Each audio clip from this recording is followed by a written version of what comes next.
Olá, pessoal. Como é que vocês estão hoje? Sou a professora Rai. Estamos começando mais uma aula, tá?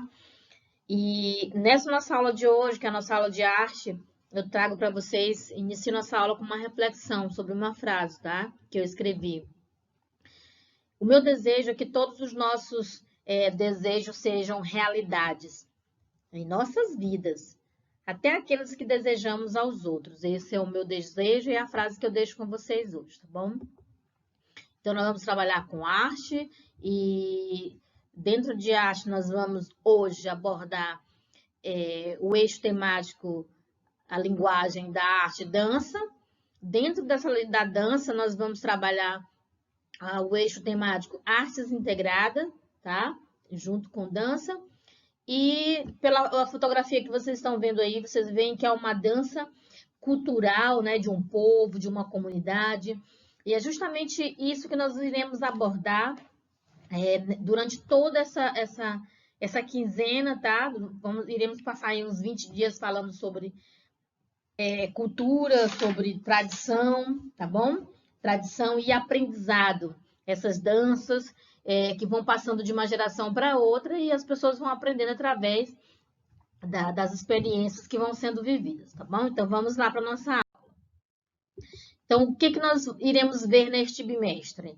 Nesse bimestre, nós iremos falar de dança, muito sobre dança. A imagem que vocês estão vendo do lado aí, ela já traz mais ou menos o que vocês irão ver. As danças tradicionais, as danças que vão trazidas de geração para geração e que vão sendo perpetuadas, né, em um grupo, em uma comunidade, tá? Em grupo social específico. Iremos trabalhar com artes integradas, que é justamente o papel da arte, a arte além da dança, a arte relacionada com a dança relacionada com música, a dança relacionada com teatro, que é justamente a representação que essas pessoas usam, o figurino, o palco, o espaço onde eles apresentam essas danças. A tecnologia também, que faz parte da arte integrada. Iremos explorar bastante vários exemplos de danças no Brasil e no mundo, tá? E local também, conhecer, né, a estrutura histórica dessas danças. Iremos também fruir, de que forma que nós iremos fruir esse conteúdo? Apreciando, né, pessoal? Analisando criticamente, praticando, sim, porque vai ter um momento que você irá praticar e demonstrar o que você aprendeu, tá? E mostrar também o que você já tem aprendido aí na sua comunidade, com seus pais, com seus familiares, com seu grupo social de convívio, seus grupos, né, que é mais de um. Tá? Então, nós iremos experienciar. O que significa esse experienciar? É justamente a prática vivenciada, tá? É uma experiência vivida, por isso nós chamamos de experienciar. E nós faremos um sobrevoo sobre tradição e transformação, onde eu apresentarei para vocês, né, a dona Dalva, com as mulheres do grupo Samba de Roda, Suerdique, em Cachoeira, na Bahia. E nós iremos compreender um pouco sobre tradição, o que seriam essas tradições, né, pessoal? Que tradições são essas? O que essas tradições influenciam nas nossas vidas? Por que nós aprendemos a gostar, aprendemos a amar certas tradições, certas danças, certo tipo de música, né? Porque isso tudo tem a ver com a tradição que vão sendo passadas dentro do nosso seio familiar, nos grupos sociais, na igreja, tá? Nos clubes de festa, nos aniversários, nas danças, nas festas religiosas, nas comemorações de Natal, Ano Novo, enfim. Tudo isso é tradição. E nessas tradições, nesses momentos tradicionais, nós vamos aprendendo um monte de coisa. Tá bom? Então, vocês vão receber no PDF um materialzinho onde vocês vão aprofundar um pouco mais sobre tradição, ok? Iremos fazer esse sobrevoo bem rápido nesta aula de hoje, mas na próxima aula nós iremos expandir um pouco mais, tá? Tá bom? O que mais? Nós iremos falar sobre os recursos tecnológicos. O que o recurso tecnológico tem a ver com essa tradição, com essa música? Vocês irão compreender como é que os recursos tecnológicos estão interferindo diretamente nessas danças que eram tradicionais, usando um tipo de suporte para a apresentação do espetáculo, da dança, da vivência, e como é que as pessoas estão usando recursos tecnológicos agora para melhorar essa performance, tá bom? Vocês irão aprender a ter autonomia para apreciar esse tipo os tipos de dança diversos. Vocês terão sabedoria para criticar, terão espaço para criticar as danças que vocês gostam, as danças de outros povos. Quando eu digo criticar, pessoal, criticar significa emitir um juízo de valor. Não necessariamente quer dizer que você vai falar mal. Criticar é dizer, apontar os pontos. E esses pontos eles podem ser positivos e negativos, ou podem ser só positivos ou só negativos, tá? Isso é crítica, e criticar respeitosamente, lógico, né? Você não é obrigado a concordar, mas você tem que criticar respeitosamente, lógico. E vocês também terão a sua autoria, vocês poderão fazer as suas próprias danças e ter a sua autoria dentro dessa prática artística que é a dança. Vocês descobrirão como o trabalho coletivo é importante nesses espetáculos de dança. Mesmo que o artista seja um artista solo, um dançarino solo, mas mesmo assim ele tem todo um aparato de um grupo, de uma equipe que o ajuda a chegar no espetáculo final. Então, nós iremos discutir sobre isso. E também iremos falar sobre o patrimônio artístico nacional e local, porque nós sabemos que na nossa localidade nós temos muitos artistas que se dedicam à arte da dança, tá? E nós iremos conhecer alguns nacionais e internacionais no decorrer desse capítulo, ok? Vocês estão vendo aí uma imagem aí. Essa imagem, ela traz tradição, né, e transformação. É uma imagem que nós vamos encontrar lá no nosso sobrevoo, quando nós estivermos aprofundando um pouco mais sobre essa temática. Eu vou fazer o PDF e vocês terão acesso, tá? Essa imagem que vocês estão vendo aí, pessoal, é de uma dança, de um espetáculo chamado Sapatos Brancos, né? De direção e concepção de Luiz Ferron, interpretado por Zélia Ferreira, mestra de Ney Mariano, e o núcleo de Luiz Ferron. Esse espetáculo ele é de São Paulo e ele foi apresentado em 2013, tá? Nessa cena aí, você observa que o espetáculo ele está num lugar aberto. Então, vocês vão observar como como são montados esses espetáculos, como são montados o espaço e o que essa tradição tem a ver com toda essa indumentária que eles utilizam nos espetáculos de dança. A gente vai ver um pouquinho mais pra frente, tá bom? Então, dentro de tradição e aprendizado, vocês irão anotar essas questões aí, tá? Onde pergunta, no seu dia a dia, o que você aprende com pessoas de outras gerações? E como é que se aprende? Isso tem a ver com tradição? Então, vocês vão anotar no caderno e irão responder. Você identifica na sua vida exemplo de saberes tradicionais nas festividades natalinas, nas festividades juninas, por exemplo? Você pode perceber saberes tradicionais? E o que é um saber tradicional, gente, hein? Quando é que eu posso considerar que um saber é tradicional? Que saberes são esses e como você os aprendeu? Você tem um monte de saberes tradicionais, na dança, no modo de se vestir, na música que você escuta, na religiosidade, tudo isso é tradição, porque você vai recebendo dos seus familiares, que vai passando de geração para geração. Então, que saberes você sabe que você recebeu, que foi repassado por tradição, tá? Como é que você aprendeu? Responda. O que você acha sobre danças que fazem parte das tradições de sua família, da cidade, da região, na sua região? Anote no caderno e responda pra gente, tá bom? Vocês observam aí uma outra foto também, que a gente vai ver.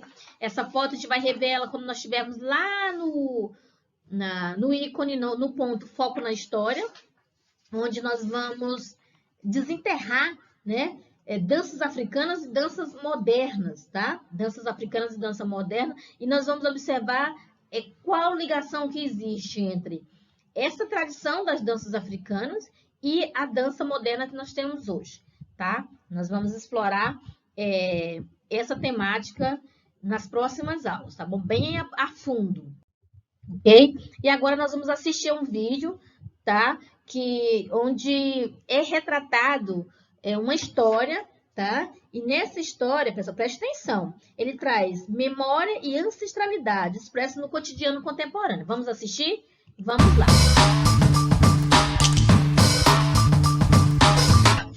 Meu nome é Kanzelu Muká, meu nome ele é de origem banto, eu ganhei ele e e adoto este nome artisticamente. Eu sou bailarina, professora e pesquisadora de dança. Comecei ainda criança fazendo balé clássico e aí na vida adulta, quando eu fui para a graduação em dança, comecei a pesquisar as danças afro-brasileiras e a relação delas com a dança teatral, com a dança que a gente faz para se apresentar nos teatros. Então eu costumo sempre, primeiro, dizer que se a gente está falando de danças africanas, a gente está falando de danças pertencentes a vários países do continente africano. E aí a gente tem danças tradicionais do Senegal, de Burkina Faso, da Nigéria, de Moçambique, de Angola. Ou a gente está falando de danças afro-brasileiras, que são as danças que a gente tem aqui no Brasil, que tem influência de toda essa herança cultural de povos que vieram de algumas regiões da África no período de escravização, né, que a gente, enfim, sabe que foi um período aí de 300 anos. E aí, pensando em Brasil, é legal a gente falar de danças afro-brasileiras ou africano-brasileiras.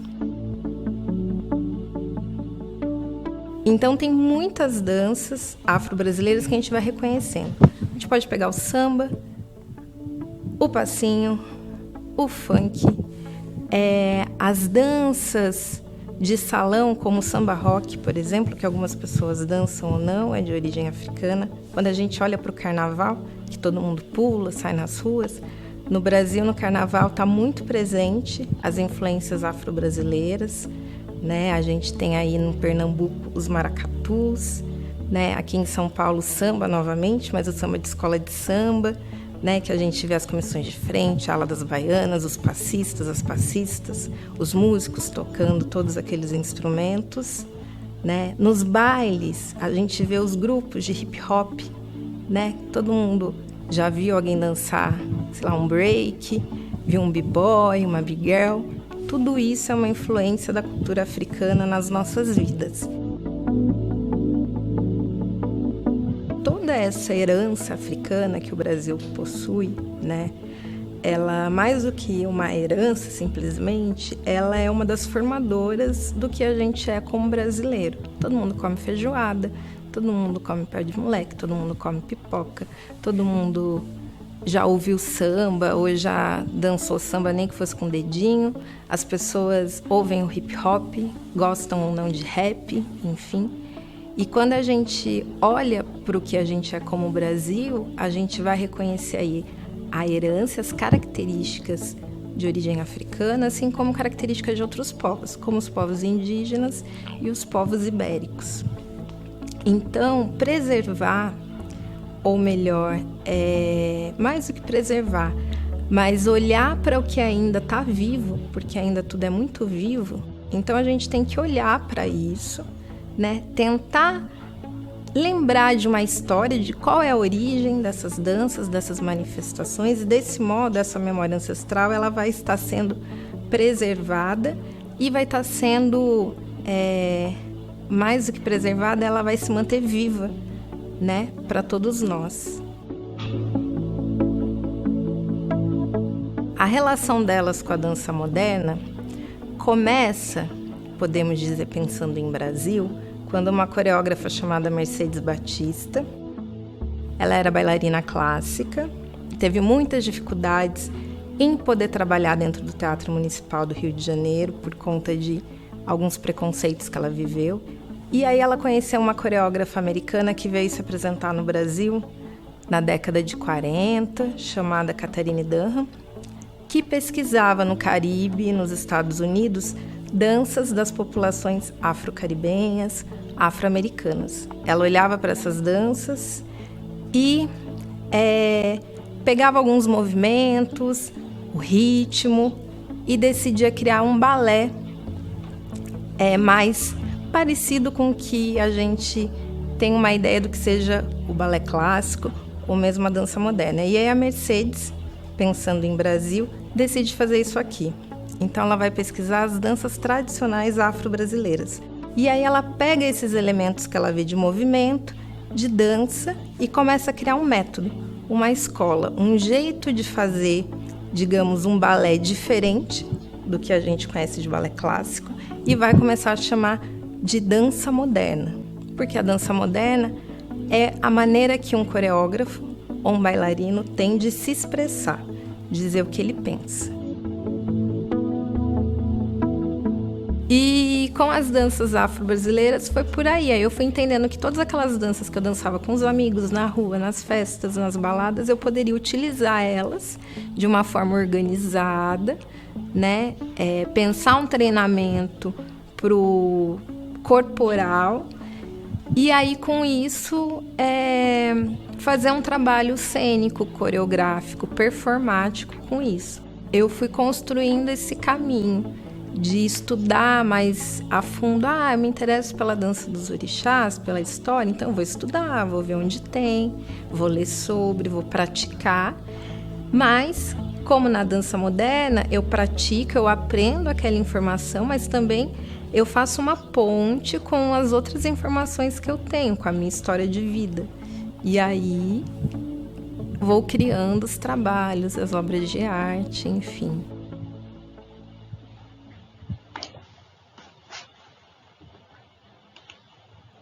Então, pessoal, você viu aí no vídeo esse trabalho, né, falando sobre memória, sobre ancestralidade, que é um conteúdo que nós iremos falar muito, tá, nesse capítulo. E eu só quero que vocês fiquem bem atentos. Se tiver necessidade, assiste novamente o vídeo, tá bom? Porque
os créditos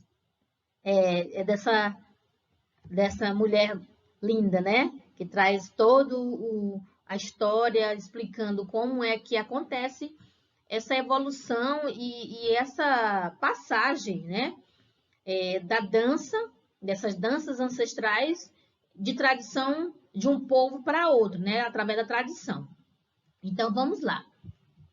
Agora nós vamos para a parte de anotar no caderno. Anotem aí, por favor.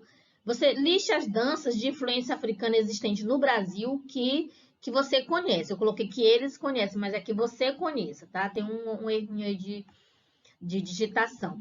Escolha uma dança em sua listagem. Primeiro você faz a lista das danças, né, de influência africanas que existe no Brasil. E aí depois você vai escolher uma dança nessa lista. Aí você vai responder esses itens aí. Como você conheceu essa dança? Quais são os movimentos característicos desta dança? Quais partes do corpo são mais movimentadas nessa dança? Essa dança é realizada em qual grandes grupos ou grupos pequenos? Você vai anotando e vai respondendo, ok? É possível ser realizado por uma única pessoa? Essa dança, esses passos dessa dança? Essa dança que você escolheu acompanha algum figurino ou uma roupa característica, né? Agora que você já pesquisou sobre os movimentos desta dança, vamos demonstrar sua pesquisa de movimentos aí na sua casa. E exatamente com seus familiares. Vamos lá, pessoal? É hora de experienciar. Lembra que eu falei no começo lá, praticar, experienciar? Pois então, vamos agora praticar, experienciar. Já fizemos a nossa pesquisa, já conhecemos. Agora nós vamos experienciar. Através de uma sequência de apresentações, como em uma dança coreografada, conforme descrito a seguir. Cada membro deve apresentar uma parte da coreografia, mas não é para apresentar todo mundo junto, tá, pessoal? Você vai escolher 3 familiares. Digamos que você escolheu 3 pessoas na sua família para participar dessa experiência. Então, cada pessoa apresenta de uma única vez. Primeiro a pessoa número 1, depois a número 2, depois a número 3, tá? Não junto, de forma alguma, tá bom? Então, vai ser um de cada vez. Primeiro a primeira pessoa do número 1, depois a pessoa número 2. E aí você vai gravar, tá? Essa experiência e vai colocar no grupo para que a gente possa ver. Na próxima aula de arte, que vai acontecer no dia 4 de setembro, tá bom? Mas quem já for terminando, já pode ir encaminhando no meu PV para que eu possa ir analisando. Mas o último dia, o dia em que vocês vão postar no grupo, é só no dia 4 de setembro, no dia da nossa aula. Mas no meu PV, vocês já podem ir postando durante esses 15 dias. Tem bastante tempo, viu, pessoal? Desculpa, 15 dias não. Durante esses 8 dias. Então, nós temos 8 dias para fazer essa atividade. É uma atividade bem simples. Copie as que estão mais acima no caderno, lá onde fala para você copiar no caderno, você copia, tá bom? E essa experiência tem que ser gravada, tá bom? No vídeo. Então, é isso, pessoal. Fiquem com Deus e até o nosso próximo encontro.